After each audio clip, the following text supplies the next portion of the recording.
Hello mga farmers, welcome sa ating farm. So ngayon dito tayo sa area natin, yung tinaniman natin ng Tusibento. So kung nakita nyo yung previous vlog ko, dito yun na area yung dinisplow natin. So ito na siya ngayon, no? After how many weeks? Parang 4 weeks ata yun mga farmers. So tumubo na siya.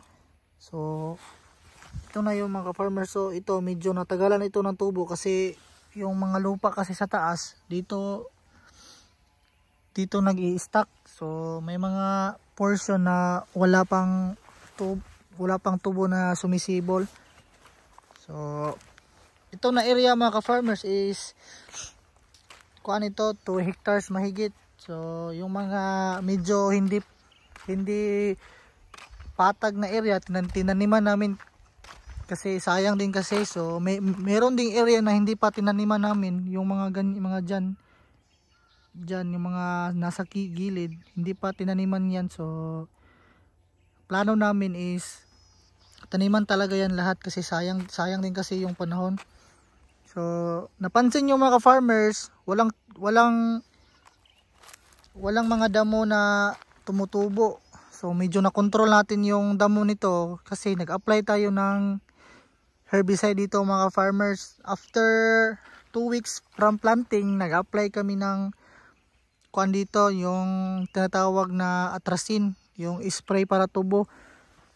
Noon medyo na control natin yung mga damo mga farmers. Oh, kung hindi ito na control, ako hirapan talaga tayo sa pag spray kasi may tubo na. So ito, in God grace, pag tanim nito is maulan talaga. Parang everyday ata ito inuulanan. May mga days lang na hindi umuulan, pero iilan lang. Pero majority talaga sa pagtanim nito is inulan talaga. So makita nyo, napakaganda ng tubo ng mga tubo natin. So isa sa pinili kong variety na tinanim dito is yung Tusibento kasi napaka save talaga na similya na ito mga farmers, na variety. Hindi ka na mahirapan sa pag-maintain dito kasi less ka na sa expenses dahil sa ma-sprayhan. Then napakaganda din ito mga farmers kasi marami yung kuan niya, yung tutubo na tubo. So medyo kuan siya talaga. Isa sa mga pinaparami ko is ito. So nakita nyo mga farmers, so yung advantage talaga sa pag-displaw natin sa area is napaka kuan talaga ng lupa. Napaka tawag ito, pulverize talaga siya mga farmers. Pag-apa ko parang nakakuan pa yung paa ko, nakikita pa sa lupa. So ito talaga yung kagandahan pag i-apply talaga natin yung mga basic procedure sa pag-farm, yung mga displaw pag may budget. Hindi ito advisable sa medyo alangan tayo sa budget. Hindi talaga ito practical na gawin lahat sa area natin yung displaw kasi medyo pricey din kasi sayang din yung kuan mga farmers, yung pera. So ito subject na ito sa first dose. So parang 16 ata yung abono na binili namin dito na area. So ito na area mga farmers is 2.4 hectares ito to be exact. So kuan ito mga farmers, in-applyan natin ng maraming abono kasi para tumubo talaga, para maganda yung kuan natin, ng maganda yung resulta sa tubo natin. So kita nyo mga farmers, so napakaganda. So dito na side yung pinakita ko kanina, so medyo nabakante ito kasi hindi na kaya ng kalabaw ito mga farmers na taniman. So yung mga manpower natin is tataniman ito mga in the next day kasi may nagkuhan pa sila mga farmers, may inaasikaso pa sa ibang area, nagbunot sila ng damo at nagbrashing din. So mamaya na yan kasi pwede naman ito ma-delay kasi umuulan naman parati ngayon.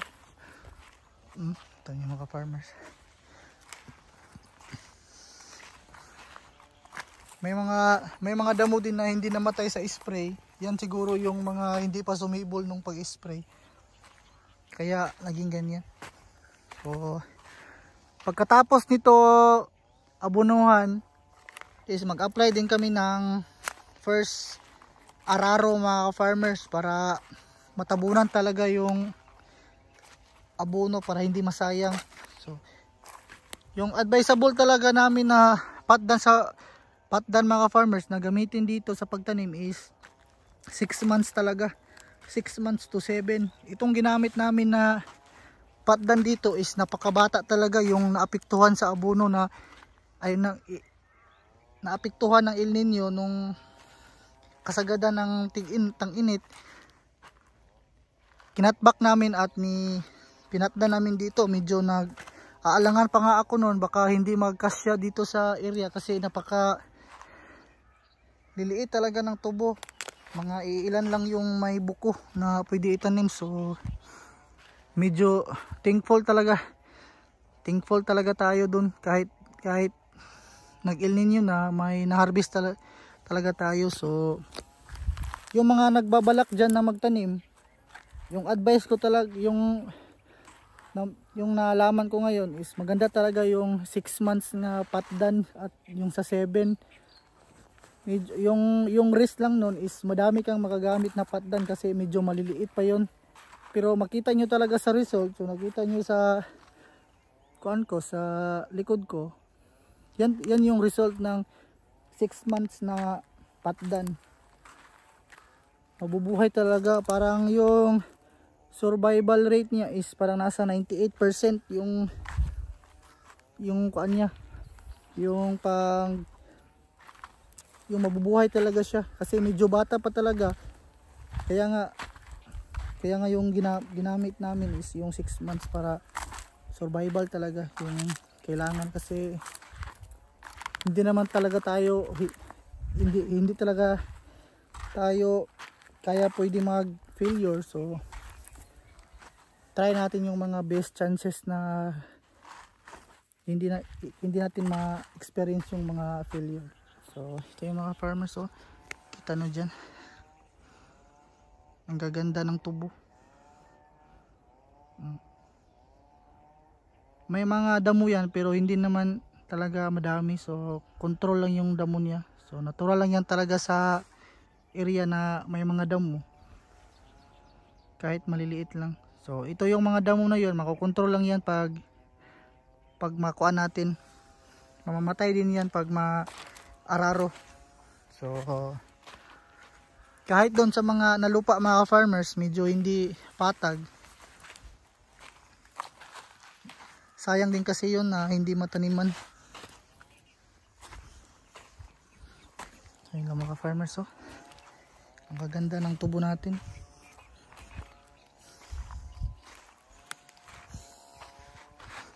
So, thank you Lord. Sana pag